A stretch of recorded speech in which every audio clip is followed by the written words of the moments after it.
Hello, brilliant souls, and welcome to the July 2021 Soul Download. Today I sat down in meditation with my journal, and I just asked my soul, what are some themes that are going to be super relevant and helpful for the collective, for all of us during the month of July? And there were three major themes that emerged. The first one is the need for self-love. The second one is about living our lives on purpose more in alignment with nature. And the third is discernment deception, kind of going hand in hand. Well, let's start with self-love. So if you've been on a spiritual path for a long time, chances are you're probably very self-critical and maybe a little extra hard on yourself. And this is something everyone on a spiritual journey tends to need to work on at some point, is realize that we are not harshly judged by God the way we think we are. We're usually our own worst critic. Now, that's not an excuse to be lazy or to do cruel things, but it is an invitation to show gentleness and kindness to yourself. So as I asked my soul, what are just some simple things we can do for ourselves? Well, the very first thing that kept coming up was roses. Even if you think it sounds silly, I want you to think about going and buying yourself a dozen roses, particularly roses that are pink.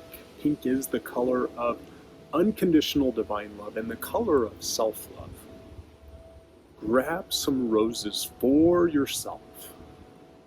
And I want you to also consider rose quartz. It's a great crystal. So if you have some rose quartz jewelry, particularly a pendant that you can wear near your heart, perfect.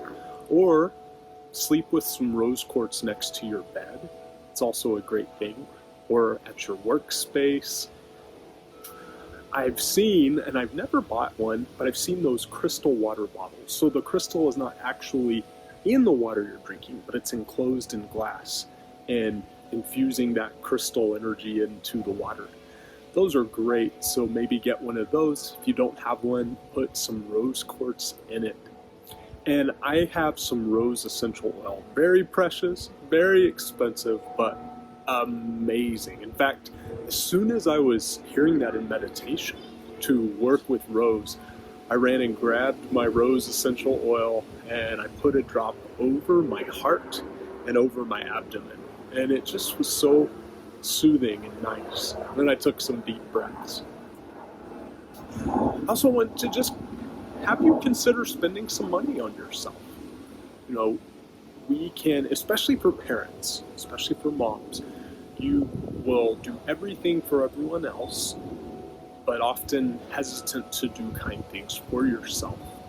So if you get an opportunity to get a massage or a pedicure or any kind of spa treatment, you deserve it. Book it, love it, enjoy it during this month of July. The second theme is about aligning our lifestyles more closely with nature. So I did my undergraduate in biology, and I've always been fascinated with the natural world. It's amazing. One of the things that strikes me is that somehow along the line, humankind got this idea that we can outdo or outperform nature in a lot of different areas and industries in the world. But what I find is when we use technology in a way to mimic nature or watch how nature does it and then try to do it like she does it, things go so much better. A good example is industrialized agriculture. I think many of us are aware these days that industrialized agriculture is in many ways a disaster. We're always told we need huge monocrop fields to feed the world. But yet, the world produces far more food than it actually consumes, and yet there are still many people in the world who do starve, literally to death. So when we learn how nature works, nature loves diversity. Like nature, you're not likely to find a forest that is all one tree. You're going to find a forest that has a variety of trees mixed in together and other plants mixed into the clearings and the meadows. Nature absolutely loves diversity. Go into a meadow, it's not one type of grass. A natural meadow has many kinds of grasses and flowers growing in it. So I want to use a couple of examples from my life where I'm learning this. First of all, I have had this ongoing challenge with raccoons in my garden. Those are very intelligent creatures, very large, and often very destructive to the projects I have created in my garden, particularly after I have fertilized with organic fertilizer. There's something in that organic fertilizer they smell and they want it, so they dig it up. At any rate, I was coming downstairs many mornings a month or two ago and finding the raccoon damage and just getting livid, like more angry than I have been in years. I was like, this is not healthy.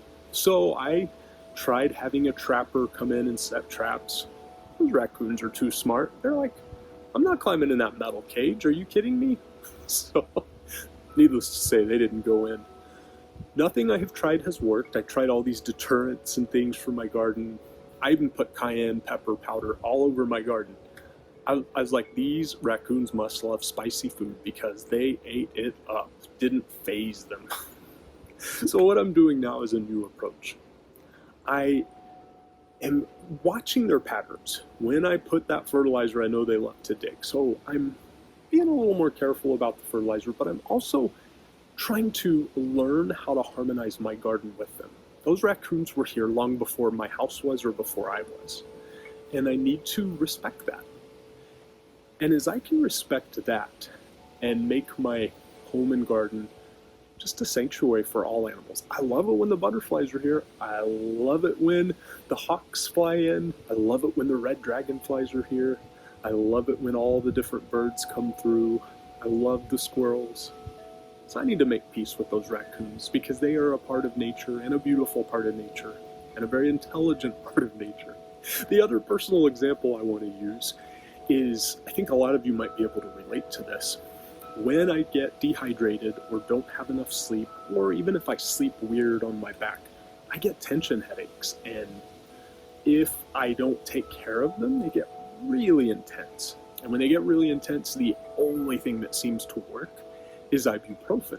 Now, I've done a little research on ibuprofen, and it's pretty well known that it can create a lot of damage to the gut lining. And that's a big issue for me.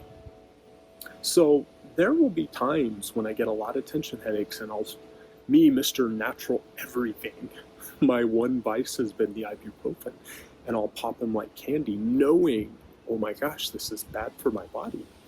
So what I'm really trying to do, especially during these warmer months of the year when it's easier to get dehydrated, I'm trying to make sure I have proper hydration, drinking plenty of water, non-caffeinated beverages. I'm learning to let go of that.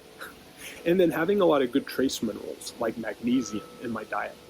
When I'm proactive about being well hydrated, having those trace minerals before I get a headache, I feel a lot better and I'm less likely to get a headache. And I do have some natural stuff that doesn't work. It's all plant extracts for headaches. It doesn't work if the headache gets really bad. But if I feel a little something coming on and I take it, it absolutely works. So I'm just trying to actually listen to my own body's natural rhythms and align my actions with my body's natural rhythms and needs, and I do much better.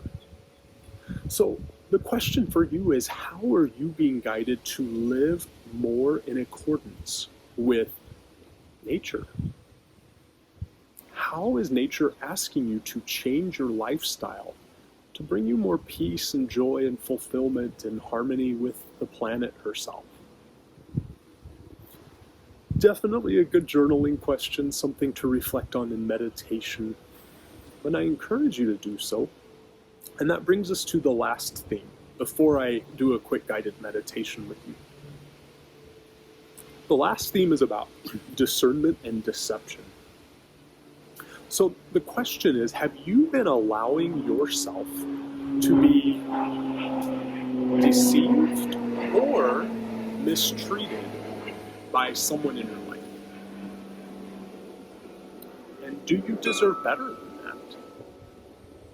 The other question, have you allowed yourself to be deceived by mass media, by groupthink, by identity politics, by government experts, or even by politicians or celebrities. I want to give a quick example. We assume that our government and regulatory agencies are here to protect us and look out for our best interests. But just one of thousands of glaring examples is Roundup, the weed killer Roundup and its active ingredient glyphosate. In 2015, the World Health Organization finally called glyphosate, I believe they used the term suspected carcinogen. And that was something that has been known by industry and by the government and EPA, Environmental Protection Agency, for decades. And court discovery documents in recent lawsuits are bringing that to light. It's kind of like for decades, the tobacco industry knew it was giving people cancer and killing people, but they created tobacco science to cover that up. It's the same thing. Yet, even after billions of dollars in damages awarded to people in cancer lawsuits, our government has not pulled it off the shelves for residential or agricultural use. It is being found in mother's breast milk. It is being found in the umbilical cord when babies are born. This chemical that's so toxic and so pervasive is still being allowed to be sprayed. So I say that to just encourage you to turn on your natural gift of discernment. Turn on your discernment and go, wait a minute. Have people I've trusted, or groups, or organizations, or agencies, or governments, any of this, have people I've trusted deceived me, knowingly? But more importantly, have I allowed that to happen? There is a thing called Stockholm Syndrome. When someone is kidnapped, they often, after a long period of time of being under kidnapping, will start to sympathize with their kidnappers, even if they're being tortured, and start to have compassion, feel sorry for, see things the way their abusers see things. And it's very, very easy for us collectively to fall into that, to believe that these organizations and industries should have our best interests at heart, and they would never lie to us or deceive us. Or that romantic partner or that friend, oh no, they couldn't lie. They wouldn't do that to me. I don't want you to turn on discernment just to get disheartened and lose all hope. I want you to turn on discernment so that going forward, you can clear out toxic energies from your life. Stop giving your power away to people and groups that don't have your best interests at heart. And finally, to be able to know in the future, to really feel in your gut, in your heart, is this person telling me the truth? Is this information that's being presented to me truthful, accurate, honest? We have a built-in truth meter. We really do. We just have to practice with it, use it, ask it, talk to it, listen to it. It's an inner knowing that is so wise. So I want to invite you to join me in a very brief meditation. So go ahead and find a comfortable place to sit. Let's do a clearing breath where you inhale, reach the top of the head up towards the sky. Exhale, plug the tailbone into the earth. Inhale again, shrug the shoulders up towards the ears. Exhale through the mouth, clearing old energy out. Close your eyes. With your eyes closed, turn your gaze inwards and upwards, up into the center of the brain. And I want you to ask your soul, your higher self, a question. Am I being deceived? Yes or no? Wait for the answer.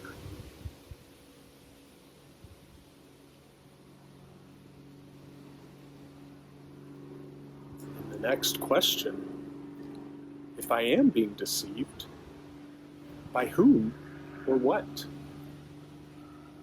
I want you to allow a name, a face, a group, whatever it is to come to mind.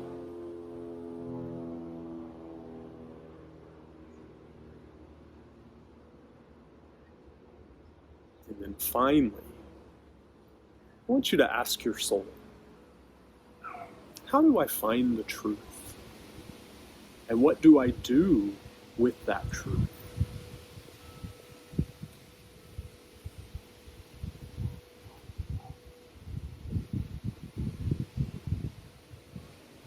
I want to invite you to take some time to journal about this theme of deception and discernment. I will tell you one of my favorite little tricks that anyone can do is stop, breathe, close your eyes, be still, even just for a moment, and ask. When you're not sure about something, ask for a yes or no answer from your soul. And it works very well for me. Some people do muscle testing like a chiropractor would do, and that's a very easy skill to learn for yourself. Some people use a pendulum. There's a bunch of different ways you can do this. For me, the easy way is close my eyes, go within, ask yes or no. Yes or no questions are pretty easy for me. At any rate, I hope you have a beautiful July. I hope you thrive learning how your soul is asking you to live more in alignment with nature's principles and ways. I hope you invest in some true self-care and self-love. And I hope you really listen to and implicitly trust that inner voice of wisdom, that inner voice of discernment that we all have within us. I will see you soon.